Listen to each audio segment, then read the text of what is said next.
Beneath the dry winds of Inner Mongolia, an unexpected transformation is taking shape. Ostriches, once wild sprinters racing across African deserts at 43 miles per hour, are now powering one of China's fastest-growing agricultural industries.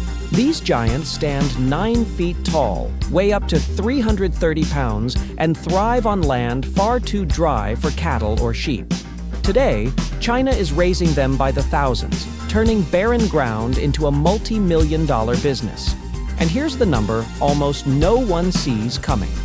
A single ostrich can produce around 100 pounds of lean red meat, 16 to 21 square feet of luxury leather, nearly 2 pounds of feathers, and eggs weighing up to 4 pounds each.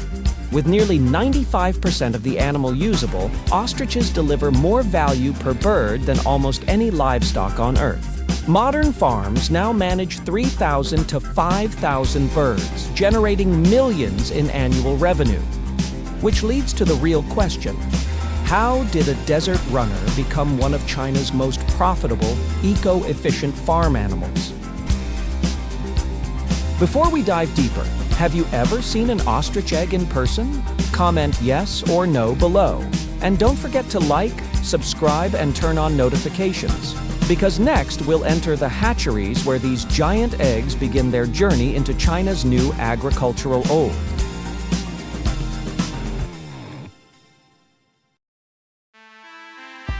Part 1. Hatcheries of Giants, the science behind 60 egg seasons. In the world of livestock, very few animals can match the reproductive power of an ostrich. A single hen, under the right conditions, can lay 40 to 60 massive eggs each season, each one weighing up to 3 pounds, nearly equal to 24 chicken eggs. And unlike chickens, ostriches can reproduce for 20 to 30 years, turning every breeding pair into a long-term biological engine. But high output doesn't happen by chance. Behind every giant egg is a carefully engineered environment. On modern Chinese ostrich farms, eggs are collected within hours of being laid to preserve freshness.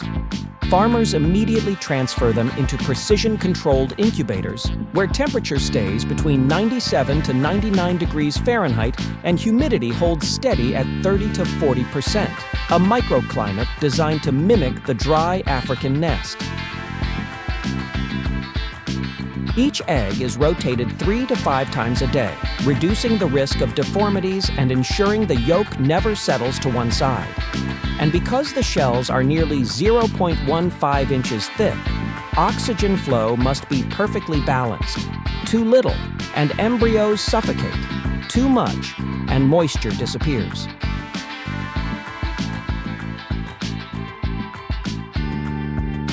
After 42 to 46 days, the shell begins to crack. Chicks emerge surprisingly strong for their size, but extremely vulnerable. Farmers move them into warm brooders with soft bedding, heat lamps, and starter diets rich in protein to boost bone strength and early growth. This combination of biology and engineering creates survival rates above 90%, turning each egg into a predictable, profitable outcome. A quick question. Have you ever seen an ostrich egg in real life? Yes or no? Drop your answer below. I'm curious how many of you have actually held one. And now that we understand how these giants begin life, it's time to see how they grow into 100 to 300 pound birds in just over a year, and why nutrition becomes the next critical piece of the puzzle. Part 2. Raising the runners. Nutrition, space, and survival economics. From the moment an ostrich chick leaves the incubator, the race begins. A race toward size, strength, and survival. These birds are born already weighing 2 to 3 pounds, but within just 12 to 14 months, they can reach 220 to 300 pounds, making them one of the fastest-growing livestock animals on Earth. But that growth isn't magic. It's management. Modern Chinese ostrich farms design their grow-out areas like mini ecosystems. Each bird gets 300 to 400 square feet of open ground, enough space to sprint, strengthen its legs, and release stress. Sandy soil protects their joints. Shade structures and windbreaks help them cope with temperature swings from scorching summers to freezing northern winters. Nutrition is the next pillar. Young birds start on high-protein starter feed, finely milled grains, alfalfa meal, and vitamin blends to support bone density. As they grow, their diet shifts toward alfalfa, corn, barley, leafy greens, and mineral supplements that maximize muscle development and feather quality.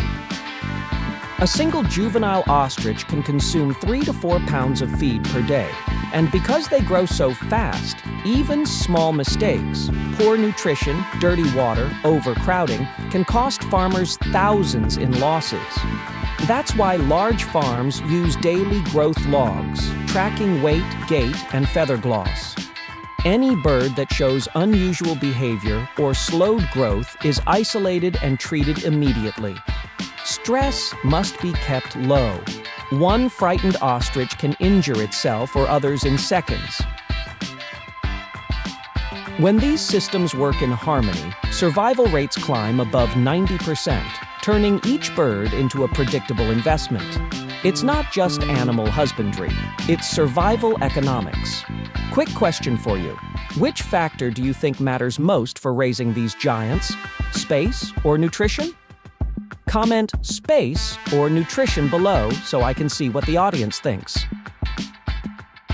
And once these birds reach their massive size, the next step begins, turning raw growth into products for global markets. Part 3, turning feathers into fortune, processing, leather grade, and export value. When an ostrich finally reaches its full size, often 250 to 300 pounds in just over a year, its value goes far beyond meat. What happens next is a transformation that turns this giant bird into one of the most profitable animals in modern agriculture. Processing begins in quiet, controlled facilities where low stress is critical. After humane stunning, the carcass is chilled within minutes. But the first and most delicate task is removing the hide. Ostrich leather is famous for its raised quill pattern, and even a single cut or scratch can drop its price by 30 to 50%. Skilled workers peel the hide like a surgical procedure, laying it flat before cleaning, salting, and sending it to professional tanneries. Inside these tanneries, hides are sorted by size, thickness, and quill clarity. Grade A, leather, flawless, deeply textured, goes to European luxury brands. Grade B becomes boots, belts, wallets. Lower grades are used for industrial materials or accessories. A single high-quality hide can sell for $300 to $500, and once transformed into handbags or jackets, its value can reach thousands of dollars.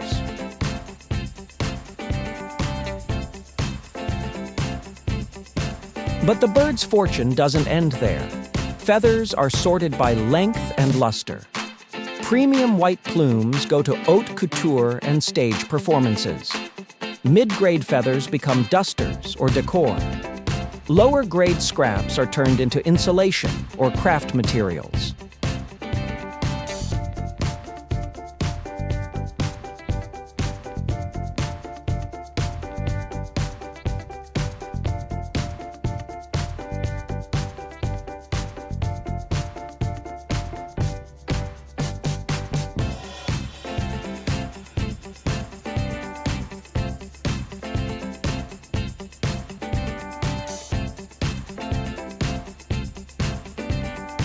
Meanwhile, the meat, a lean red protein similar to beef but lower in fat, is vacuum sealed and exported to restaurants in Japan, Europe, and the United States, often sold for $15 to $25 per pound.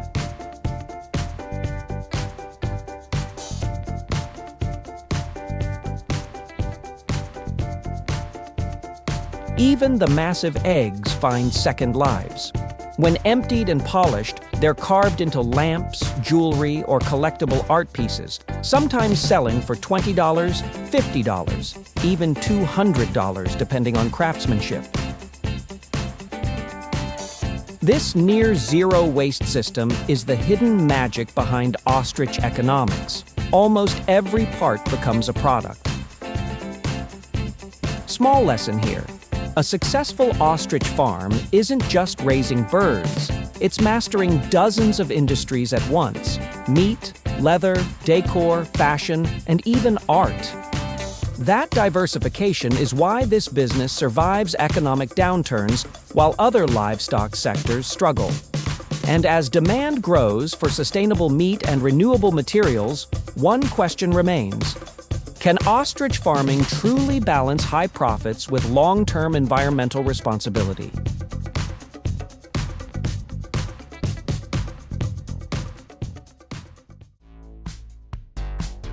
Part 4. Beyond Profit, Ethics, Environmental Footprints, and the Future of Ostrich Farming. For all its economic promise, ostrich farming carries a weight of responsibility far heavier than the birds themselves.